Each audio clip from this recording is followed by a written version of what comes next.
Hello story lovers, welcome back to my channel Prema Pallaki part 22.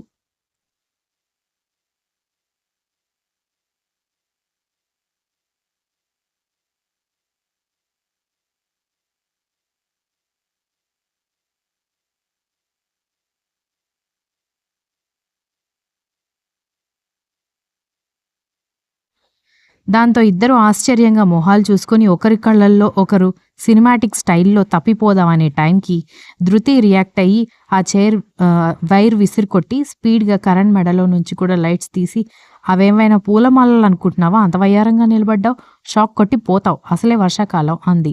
Karan నవ్వుతూ, అంటే Telugu cinema మూవీస్లో లాగా లైట్స్ ఉన్న వైర్లు వచ్చి మెడలో పడేసరికి నేను అలాగే ఫీల్ అయ్యాను, కానీ అవి షాక్ కొడతాయన్న లాజిక్ మర్చిపోయాను అని మెడ రుద్దుకునేసరికి, గొప్పోడివే, నీతో పాటు నేను కూడా పోయేదాన్ని, పెళ్ళిళ్ళు కాస్త చావు కొంప అయ్యేదని తిట్టేసి వెళ్ళిపోయింది ధృతి.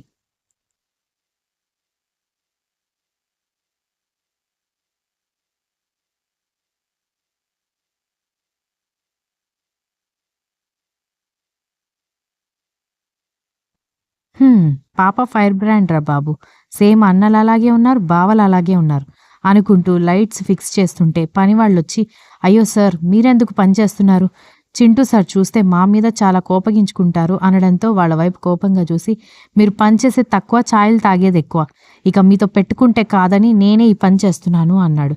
దాంతో వాళ్ళు తల వంచుకొని, క్షమించండి బాబు, ఇకపైన పనికి తగ్గట్టుగానే భోజనం కూడా చేస్తామని చెప్పడంతో లైట్స్ వాళ్ళకి అప్పగించి కరణ్ అక్కడి నుంచి వెళ్ళిపోయాడు.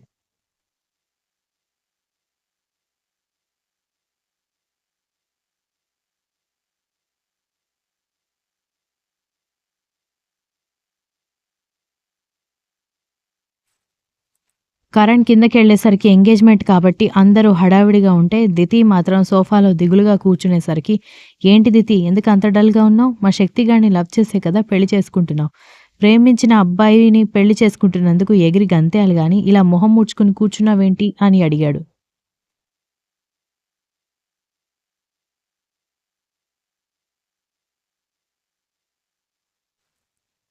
ప్రేమ నాకు మాత్రమే ఉంది కరణ్, మీ శక్తికి లేదు, ఎప్పుడు ఆ సీరియస్ ఫేస్ వేసుకుని కూర్చుంటారు, అసలు పెళ్లి సెట్ అయిన తర్వాత తనకు కాబోయే భార్యతో కానీ భర్తతో కానీ మాట్లాడకుండా చాట్ చేయకుండా ఎవరైనా ఉంటారా, ఇటు చూడు అని తన మొబైల్ ఓపెన్ చేస్తే మొత్తం తీపెట్టిన మెసేజెస్ తప్పితే శక్తి ఒక్కదానికి కూడా రిప్లై ఇవ్వలేదు.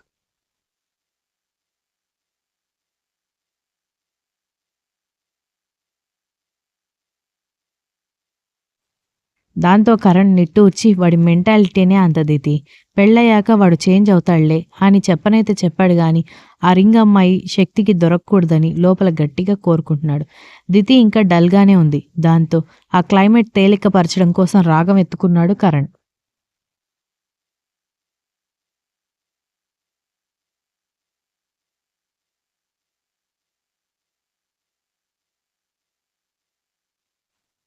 ధృతి చేపట్టుకుని డాన్స్ చేపిస్తూ కరణ్ ఆమెకి ఇరిటేట్ చేస్తుంటే మిగిలిన వాళ్ళంతా తేలికపడ్డ వాతావరణానికి చిన్నగా నవ్వుకున్నారు.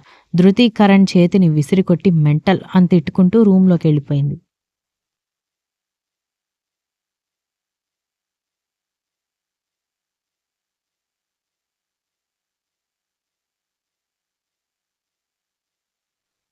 చూస్తూ ఉండగానే 3 రోజులు గడిచిపోయింది. కానీ మిత్ర ఆ రింగమ్మాయి జాడ శక్తికి తెలుపలేదు. ఇప్పుడు జరిగే ఎంగేజ్‌మెంట్ మాత్రమే కదా! పెళ్ళికి ఇంకా టైం ఉందిలే, అప్పుడు చూసుకుందామని అప్పటికి ఆ ఆలోచనలు వదిలేశాడు శక్తి.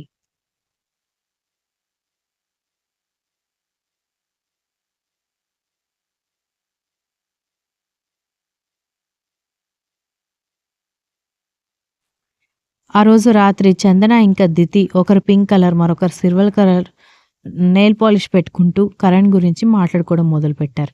అక్క, కరణ్ బావ భలే సరదాగా ఉంటాడు కదా! నిజంగా కరణ్ బావ ఉంటే ఇంట్లో సందడే వేరు. అన్నయ్య వాళ్ళకి, డ్యాడీ వాళ్ళకి, చివరికి మమ్మీ వాళ్ళకి, నానమ్మకి కూడా కరణ్ బావ అంటే చాలా ఇష్టం అంటుంటే, నెయిల్ పాలిష్ పెద్దగా ఇష్టపడని ధృతి మాత్రం నార్మల్‌గా కూర్చుని ఫోన్‌లో ఏదో చూసుకుంటూ వాళ్ళ మాటలకి మొహం చిట్లించి చూస్తూ, బావేంటి బావ, అసలు ఏ రకంగా నీకు బావయ్యాడు అని అడిగింది.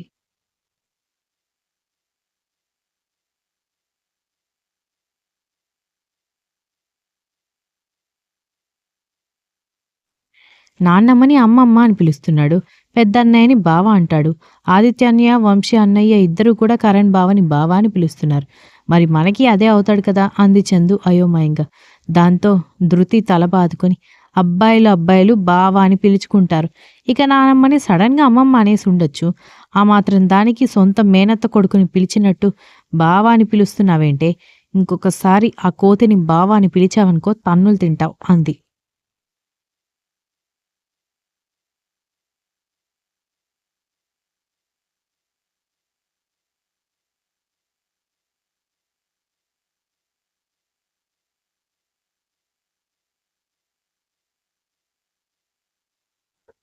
దాంతో చందు, దితి ముఖాలు చూసుకుని నవ్వుకుంటూ బావ అని పిలిచినంత మాత్రాన నీకు వరసైపోతాడని భయపడకక్కా. మేం మామూలుగానే బావ అని పిలిచాం. నీకే వేరేలాగా వినిపిస్తోంది అంది చందన. హేయ్! నేనేం మాట్లాడుతున్నాను? మీరేం మాట్లాడుతున్నారు? అతనికి మనకి సంబంధం లేదు. బావ అని వరుసలు కలపొద్దు అని చెప్పాను. అంతేగాని నువ్వు బావ అని పిలిస్తే నేను పెళ్లి చేసుకోవాల్సొస్తుందని నేనేం అనలేదు అంది ధృతి పళ్ళు బిగించి.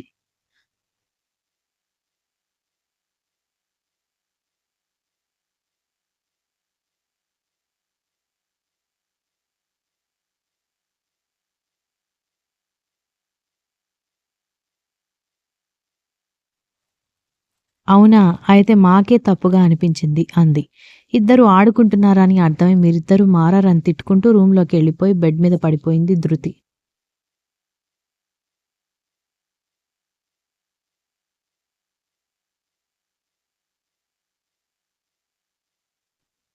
అంతలో మొబైల్ నోటిఫికేషన్ రావడంతో ఓపెన్ చేసి చూసి ఆమెకి గుడ్ నైట్ అని వచ్చిన కరణ్ మెసేజ్ చూడగానే ఒళ్ళు మండిపోయి బ్యాడ్ నైట్ అని కోపంగా ఉన్న ఎమోజీ పెట్టింది. వామ్మో! ఈ పిల్ల నాకర్థం కాదు. ఫ్రెండ్లీగా గుడ్ నైట్ చెప్తే తిరిగి గుడ్ నైట్ చెప్పడం కనీసం కన్సర్న్. ఉఫ్! అనుకున్నాడు.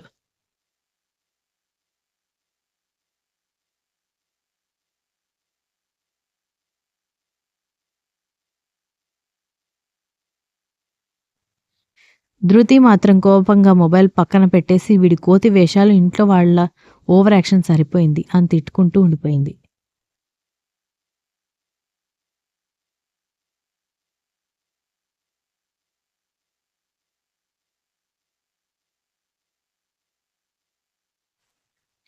డిన్నర్ చేసి వెళ్ళిపోతున్న కొడుకుని ఉద్దేశించి శక్తి కొంచెం మాట్లాడాలి మీటింగ్ రూమ్‌లోకి రమ్మని చెప్పి హ్యాండ్స్ వాష్ చేసుకొని మీటింగ్ రూమ్‌లోకి వెళ్ళాడు ధ్రువ. శక్తి కూడా హ్యాండ్స్ వాష్ చేసుకొని నాప్కిన్‌తో చేతులు తుడుచుకుంటూ మీటింగ్ రూమ్‌లోకి వెళ్ళి ఏంటి డాడీ అంటూ తండ్రి కూర్చున్న చైర్, టేబుల్ ఎదురుగా ఉన్న మరొక కుర్చీలో కూర్చున్నాడు.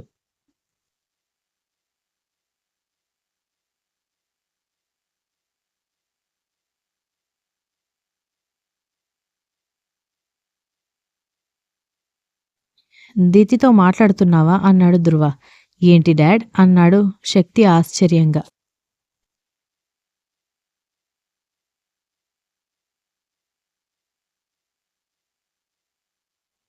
నువ్వు కరెక్ట్‌గానే విన్నావని నీకు తెలుసు, నాకు తెలుసు శక్తి. నీకు కాబోయే భార్య, మాకు కాబోయే కోడలు, మేనకోడలుతో మాట్లాడుతున్నావా అని అడిగాను అన్నాడు ధ్రువ.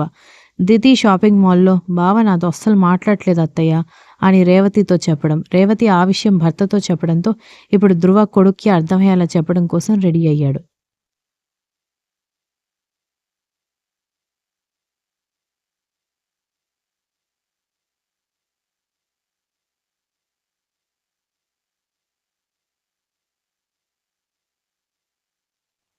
డాడ్ మీకు తెలుసు కదా!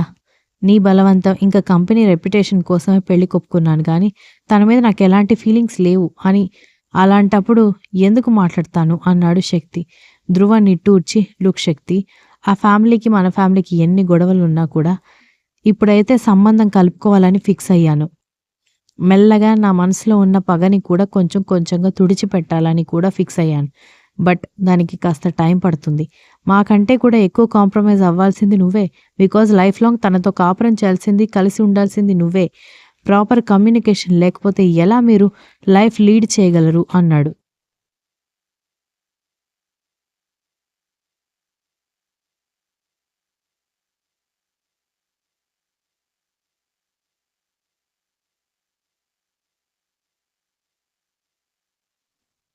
నేను తనని పెళ్లి చేసుకోను. నాకు నచ్చిన అమ్మాయి వేరే ఉందని చెప్పాలనుకున్నా కూడా ఇప్పుడు ఆ విషయం చెప్తే తండ్రి చేతిలో ఇంత పెద్దగా అయిన తర్వాత తన్నులు తినడం కన్ఫర్మ్ అని అర్థమై I will try dad, but ఇప్పటికిప్పుడు మాట్లాడమని మాత్రం చెప్పొద్దు అన్నాడు. ఓకే, నువ్వు ట్రై చేస్తానన్నావంటే సగం కాంప్రమైజ్ అయినట్టే. బాగా లేట్ అయింది, ఏమీ ఆలోచించకుండా వెళ్ళి పడుకో. అండ్ రేపటి నుంచి నువ్వు ఆఫీస్కి రావాల్సిన అవసరం లేదు. 3 డేస్లో ఎంగేజ్మెంట్ ఉంది కాబట్టి నువ్వు డీల్ చేసేవన్నీ నేను కంప్లీట్ చేసి పెండింగ్ ఏమీ లేకుండా చూసుకుంటాను అన్నాడు ధ్రువ.